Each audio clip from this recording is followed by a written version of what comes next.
During his in-ring career, Triple H had a reputation, deserved or not, for winning when maybe he should have put the other guy over. Every once in a while, though, he took an L that shocked everyone watching.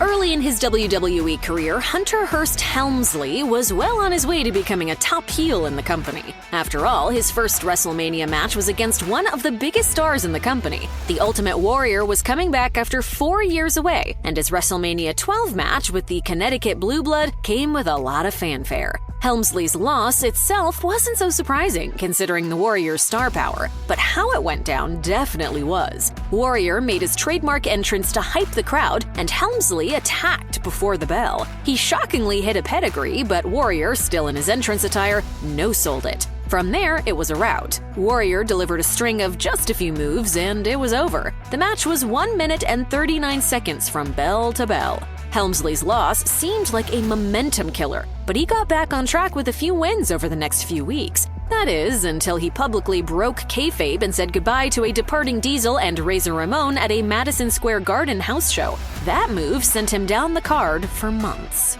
Legend has it that before the infamous curtain call incident at Madison Square Garden, Triple H was slotted in to win the 1996 King of the Ring tournament. Everything changed after that, and Hunter Hearst Helmsley ended up going out in the first round instead, taking a loss to Jake the Snake Roberts on the June 3, 1996 episode of Raw. Helmsley's entrance for the match wasn't even shown. Instead, viewers saw Clarence Mason, Esquire, and his claims of assault against then WWF President Gorilla Monsoon. After some initial setbacks, Helmsley took control of the second half of the match, but eventually Roberts hit a DDT for the pin. Helmsley would then be used only sporadically before suffering a truly embarrassing Raw losing streak to Ahmed Johnson, Freddie Joe Floyd, and The Stalker. Numerous people who were working in the WWF at the time, including Jim Ross, have confirmed it was Triple H being punished for the curtain call. Why do you punish one guy for the acts and the conduct of his buddies? The eventual winner of the tournament, Stone Cold Steve Austin, also had a first-round match on the June 3, 1996 Raw, a surprisingly competitive contest against Bob Holly. Austin would go on to defeat Roberts in the finals of the tournament, after which he would deliver the Austin 316 promo, kicking off one of the most successful runs on top any superstar would ever have. Leading into his match with The Rock at Backlash 2000, Triple H seemed to have absolutely everything going in his favor. He had Stephanie and Vince McMahon in his corner. Shane McMahon was the guest referee. Only one member of the McMahon family, Linda, tried to even the odds. She put Stone Cold Steve Austin in The Rock's corner, but was seemingly thwarted when Vince announced that Austin would not be appearing after all. When the people are booing or they're screaming and spitting at me, that's what I live for. I mean, it sounds weird, but it's the best part of my job. Triple H proceeded to lose his advantage, though. The Rock pulled off a double rock bottom through the Spanish announce table on Triple H and Shane. But then Triple H hit The Rock with a low blow, then a pedigree, leading Pat Patterson and Gerald Briscoe to come out with referee shirts on. The Rock kicked out of Triple H's pin, and a massive beatdown began. After Vince blasted The Rock with a chair, Austin finally made his way to the ring with chair shots for all. Linda even joined the fray, with referee Earl Hebner in tow, shoving Steph down. Rock hit a spinebuster and the People's Elbow. Hebner counted 3, and all odds were defied. The Rock was the new WWF champion. No, it's never exactly shocking for anyone to lose to Hulk Hogan, but by Backlash 2002, the 32-year-old Triple H was in the prime of his career, having just won the undisputed WWF Championship from Chris Jericho at WrestleMania XVIII. The 48-year-old Hogan, meanwhile, had just returned to the company, a move thought to be impossible after the Hulkster left for WCW years earlier.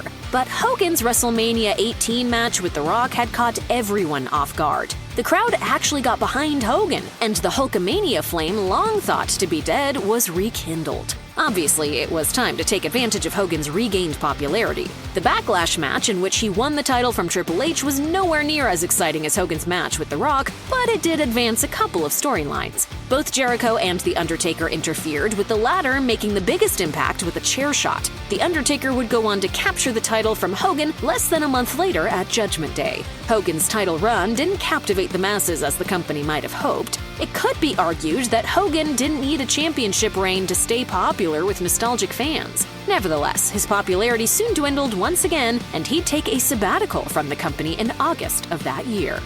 Triple H's feud with Goldberg began when the game retained his title in the Elimination Chamber match at SummerSlam 2003 thanks to his trademark sledgehammer and some help from Evolution.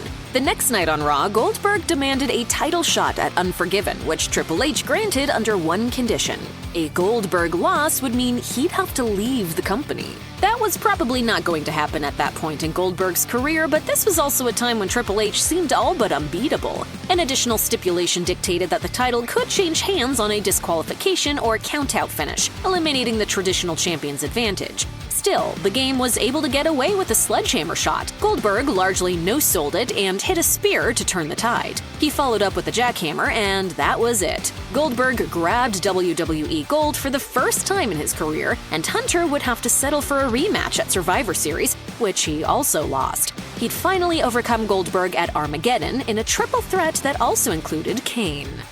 A last man standing match for the World Heavyweight Championship between Shawn Michaels and Triple H at the 2004 Royal Rumble ended in a draw. Meanwhile, Chris Benoit ran the table from the number 1 spot to win the Rumble match. He announced his intent to challenge for Triple H's championship at WrestleMania XX.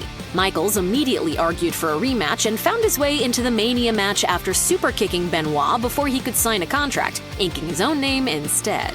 Benoit was a clear underdog, especially since the idea of the former D-Generation X members teaming up wasn't out of the question. That came to pass when they teamed up to put Benoit through the announce table, allowing Michaels and Triple H to try to settle the score one-on-one as Benoit recovered. Benoit got back in the ring just in time to break up a pin attempt after a Triple H pedigree. After numerous false finishes, Benoit dumped Michaels over the top rope and ultimately reversed a pedigree into the crippler crossface, getting Triple H to tap out. The decisive finish put Benoit over clean against 2 icons. It showed also Triple H and Shawn being very unselfish. Benoit and Eddie Guerrero, who had won the WWE Championship earlier in the night, celebrated together, a moment that would be tarnished by tragedy in the years to come.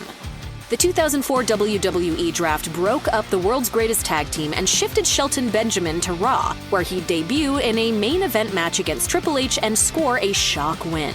Benjamin would go on to 3 straight victories over the game, launching him into high-profile storylines against the other members of Evolution. But it was that first match, the only one of the 3 Benjamin won by pinfall, that made jaws really drop. Before the match, Benjamin took a backstage beatdown from Triple H, further diminishing his chances. The showdown was hyped up throughout the show, with Benjamin getting encouragement from the likes of Steve Austin and World Heavyweight Champion Chris Benoit, with the champ factoring into the decision by thwarting a Ric Flair interference attempt. By and large, Triple H put the shine on the up-and-coming Benjamin, stunning the crowd and earning this match its place in history. Benjamin never quite reached the stratosphere as a single star, but these wins certainly boosted his credibility in the promotion. No Mercy 2007 was built around John Cena having to vacate the WWE Championship due to injury. Vince McMahon simply awarded the title to Randy Orton, though General Manager William Regal did clarify that Orton would have to defend the title that evening.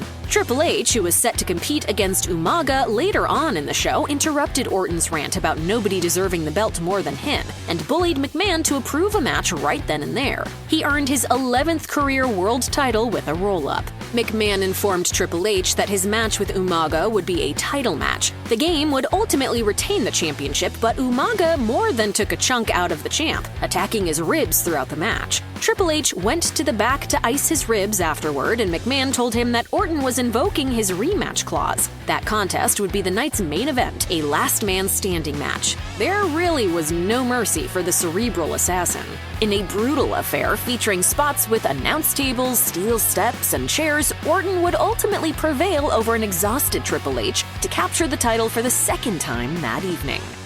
As WrestleMania XXIV approached, a heel Randy Orton was the defending champion. The prevailing thought heading into their triple threat was that John Cena or Triple H would come away with the title. Cena earned his way with a Royal Rumble win in his surprise return from injury. Triple H, also coming back from injury, punched his ticket by winning in the Elimination Chamber at No Way Out. When the match finally arrived, Cena got the royal entrance treatment, complete with a marching band. Triple H also got a big-scale WrestleMania entrance, leading to even more speculation that Orton was unlikely to emerge the victor. Each man hit his trademark moves throughout the truly back-and-forth contest. The end came after a pedigree on Cena turned into a punt out of nowhere from Orton. He pinned Cena to retain.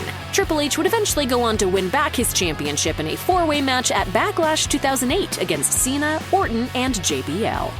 An angered Sheamus blamed Triple H for his WWE Championship loss at Elimination Chamber 2010, which led to a failed attempt at revenge at WrestleMania XXVI. Sheamus then attacked the game with a lead pipe on Raw, leading to a street fight at Extreme Rules. With the match set to go on first and Triple H's music already playing, Sheamus attacked his opponent, once again with a lead pipe backstage. The street fight got postponed until later in the show. Eventually, Sheamus hit the ring, demanding that the referee go ahead and raise his hand as the winner, but a battered Triple H made his way down the ramp and the fight ensued, despite what appeared to be a left arm injury for the game. In an inversion of the typical underdog story like this, Sheamus would prevail after a series of brogue kicks and added another after the fact. Triple H was stretchered out. Fans didn't fully know it at the time, but this would mark the end of Triple H's run as a full-time wrestler. So looking back, it was fitting for him to go out on his back. I did everything I wanted to do and then some. Curtis Axel defeated Triple H twice, but it didn't do much to help him. Recently repackaged from his days as Michael McGillicuddy, Axel's first match with the game was on the May 20th, 2013 Raw. Axel was re-debuting as a Paul Heyman guy and was getting a big push. Or maybe he wasn't. Triple H was coming off the third match in his trilogy with Brock Lesnar, and he was still selling the damage from his Extreme Rules cage match the night before. He spent the match with Axel showing signs of being supposedly concussed. In the end, a disoriented Triple H tried to get his bearings outside the ring, pouring water on his head while trying to get back into the action. Trainers advised him to shut it down, and the referee counted him out. This prompted an angle for the semi-retired Triple H, with family trying to get him to stop competing altogether. Axel would beat him again when Vince McMahon called a stop to their rematch. This pair of compromised wins over the game offered no momentum for Axel. Soon after, Triple H would establish the authority never to speak of the ramifications from that kayfabe concussion ever again.